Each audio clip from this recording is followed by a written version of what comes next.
जय माई की। मैं अपने गुरु श्री तपेश्वरी दास जी के चरणों का ध्यान करती हुई, उनके चरणों की वंदना करती हुई अपनी माता श्री के चरणों में सतसत नमन करती हूँ। आप सभी को मैं प्रणाम करती हूँ। जैसा कि आप जानते हैं, माँ बगलामुखी 10 महाविद्याओं में 8वीं महाविद्या है। हरिद्रा सरोवर में क्रीड़ा करते हुए पीत वस्त्र धारण करे माँ का प्रादुर्भाव हुआ था, इसलिए इन्हें पीताम्बरा भी कहा जाता है। माँ की छवि बहुत ही दिव्य है। माँ की दिव्यता का शब्दों में वर्णन नहीं किया जा सकता। आज चर्चा करते हैं माँ की सबसे सरल साधना के बारे में। माँ की बगलामुखी चालीसा। माँ बगलामुखी चालीसा कैसे करें, इसकी सही विधि क्या है, किस तरह से करने पर लाभ प्राप्त हो सकता है। चालीसा का पाठ हर कोई अपने घर में नित्य पूजा में करता है और बहुत ही सरल साधना है ये। आइए जानते हैं माँ बगलामुखी चालीसा का पाठ कैसे करें। माँ बगलामुखी चालीसा का पाठ करने के लिए सर्वप्रथम स्नान ध्यान करके स्वच्छ पीले वस्त्र धारण करें। उसके बाद माँ पीताम्बरा को पीत आसन पर विराजमान करें। जैसा कि हर बार बताती हूँ कि माँ का पीतोपचार द्वारा पूजन करें। पीतोपचार में माँ को हल्दी का टीका लगाएं। पीले हल्दी से रंगे हुए अक्षत आप तैयार करके रख लें। माता श्री को वो अक्षत अर्पण करें। पीले पुष्प चढ़ाएं। पीली हल्दी की माला माँ को चढ़ाएं और बेसन के लड्डू का भोग लगाएं। दीपक आप घी का भी जला सकते हैं और सरसों के तेल का भी जला सकते हैं। दीपक में थोड़ी सी हल्दी डालें और यदि आपको शत्रु परेशान कर रहे हों, अपने कार्य के अनुसार दीपक में पीली सरसों थोड़ी सी और 2 लौंग भी डाल सकते हैं। सरसों और लौंग डालने से दीपक में बहुत तीव्रता आ जाती है और जिस चीज़ का भी आप पाठ करते हैं उसमें भी बहुत तीव्रता आ जाती है। दीपक को एक थाली में अधोमुखी यंत्र बनाकर बीच में माता श्री का बीज मंत्र हरलिम लिख के और उसका पूजन करके उस बीज मंत्र पर दीप जलाएं। त्रिकोण जो अधोमुखी यंत्र है वो हल्दी से बनेगा। ऐसे ही आपका एक दीपदान भी हो जाएगा। उसके बाद बाएं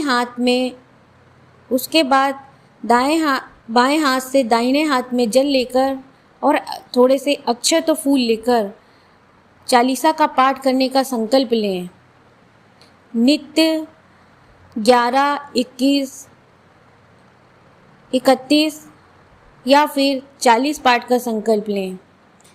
अगर कर सकते हैं तो 108 पाठ का भी संकल्प ले लें।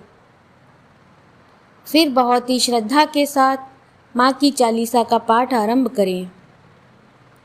माँ की चालीसा का पाठ करने से बहुत ही जल्दी, बहुत ही तीव्र गति से लाभ होते हैं। माँ की बहुत तीव्रता से कृपा प्राप्त होती है।